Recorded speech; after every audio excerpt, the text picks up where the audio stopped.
Hello नमस्कार good evening. मैं प्रवीण भाटी आपका स्वागत करती हूँ आपके अपने YouTube channel science by Praveen Bhati ma'am पर। और देखिए मैं आपसे यहाँ आज मिलने आई हूँ एक छोटे से टॉपिक को डिस्कस करने, पंचजगत अवधारणा। देखिए कहने के लिए टॉपिक बहुत बड़ा है, फर्स्ट ग्रेड में जो सेकंड पेपर है वहाँ हम इसे बहुत डेप्थ में पढ़ेंगे, मैं ही पढ़ाऊंगी।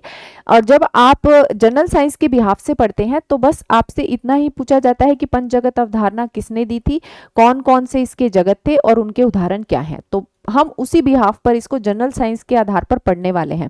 और देखिए मैं आपसे अभी लाइव रूबरू नहीं हो सकती हूँ, क्योंकि जब तक हमारे सब्सक्रिप्शन कंप्लीट नहीं हो जाते हैं, यानी कि जब तक हम यूट्यूब के अकॉर्डिंग 1K नहीं हो जाएंगे तब तक हम लाइव नहीं आ सकते हैं। कोशिश यही रहेगी कि जल्दी से जल्दी हम लोग लाइव हो जाएं और मैं आपकी थ्योरी की क्लासेस यहाँ पर स्टार्ट कर दूँ।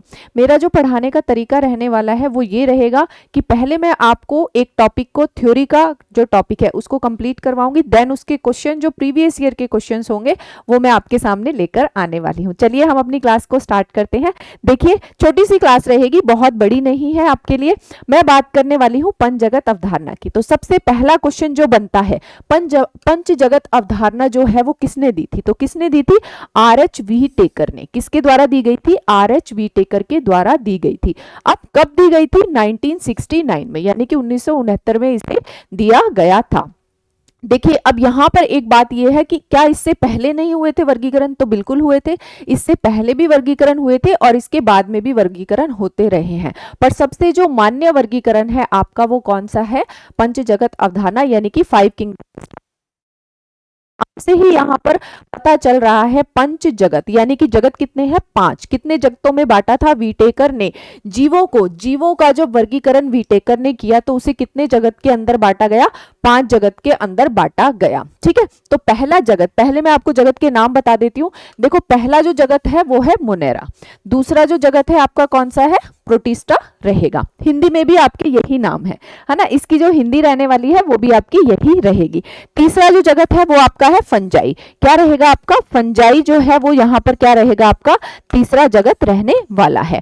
जो चौथा जगत है आपका वो रहेगा प्लांटी। पादप नहीं कहेंगे आप इसे, यहाँ पर ये आपका क्या रहेगा? प्लांटी ही रहेगा। और फिफ्थ जो जगत है वो क्या था? एनिमेलिया। क्या रहेगा? एनिमेलिया आपका रहेगा। अब देखिए यहाँ बात जो है, क्योंकि हम जनरल साइंस के पॉइंट ऑफ व्यू से पढ़ रहे हैं, तो क्या रहेगा कि देखो मोनेरा जो होता है, मोनेरा में जितने भी जीव आते हैं वो सब कैसे होते हैं? प्रोकैरियोटिक। कैसे होते हैं? प्रोकैरियोटिक। प्रोकैरियोटिक का मतलब है केंद्र क्या होता है? अल्प विकसित होता है। क्या होता है? अल्प विकसित होता है। वो सब क्या होते हैं? प्राक केंद्र की। प्रोकैरियोटिक को हिंदी में क्या बोलते हैं? प्राक केंद्र की कहा जाता है। तो वो सभी जीव किस में आते हैं? मोनेरा जगत के अंदर आते हैं। अब हम बात करते हैं किसकी? प्रोटिस्टा की। देखिए प्रोटिस्टा जो होता है इसके अंदर जो है वो क्या आएंगे? आपके यूकैरियोटिक आते हैं। मतलब जिनका क्या न्यूक्लियस क्या होता है? वेल डेवलप्ड, यानी कि केंद्रक जो होता है जब सुविकसित पाया जाता है तो उन्हें क्या कहा जाता है? यूकैरियोटिक्स कहा जाता है। क्या कहा जाता है? यूकैरियोटिक कहा जाता है। तो प्रोटिस्टा के अंदर कौन से जीव आते हैं जो कैसे होते हैं? यूकैरियोटिक होते हैं। और इसके अलावा ये कैसे होते हैं? एक कोशिकीय। जैसे मोनेरा में भी क्या थे? प्रोकैरियोटिक भी है और एक कोशिकीय होते हैं। कैसे होते हैं? एक कोशिकीय होते हैं। इसी तरह से जो प्रोटिस्टा है आपका उसमें भी आपके क्या होंगे? एक कोशिकीय जीव होंगे। पर उसके साथ साथ उसमें आपके एक चीज और ऐड हो गई कि यहां पर क्या है? यूकैरियोटिक जीव है, ना कि प्रोकैरियोटिक, मतलब जिनका केंद्र क्या होगा? सुविकसित होगा। नेक्स्ट जो हम बात करने वाले हैं वो किसकी बात करने वाले हैं? फंजाई की। अब देखो यूकैरियोटिक जीव दो प्रकार के हैं। एक कोशिकीय जिसमें प्रोटिस्टा आ गया। बहुकोशिकीय की जब हम बात करते हैं यानी मल्टी सेलुलर, तो इसमें दो आपको देखने के लिए मिलते हैं पार्ट। एक तो होता है जिसके अंदर सेल वॉल प्रेजेंट होती है और एक होता है जिसमें सेल वॉल एब्सेंट होती है, यानी कोशिका भित्ति अनुपस्थित होती है। सीधा क्वेश्चन पूछा जाता है तो जंतुओं के अंदर होती है। ठीक है, और जब हम बात करते हैं कोशिका भित्ति पाई जाती है तो किसके अंदर पाई जाती है? फंजाई और प्लांटी के अंदर पाई जाती है। तो ये आपके छोटे छोटे दो क्वेश्चन बन गए। अब जब प्लांटी यानी पादप की बात कर रहे हैं तो पादप स्वयं भोजन का निर्माण करते हैं, ये कैसे होते हैं, स्वयंपोषी होते हैं। कैसे होते हैं, स्वयंपोषी यानी कि ऑटोट्रॉफिक होते हैं। तो इनके अंदर कौन सी क्रिया होती है भाई, प्रकाश संश्लेषण की क्रिया करके अपने भोजन का निर्माण खुद करते हैं, क्योंकि क्लोरोफिल पाया जाता है लीफ में।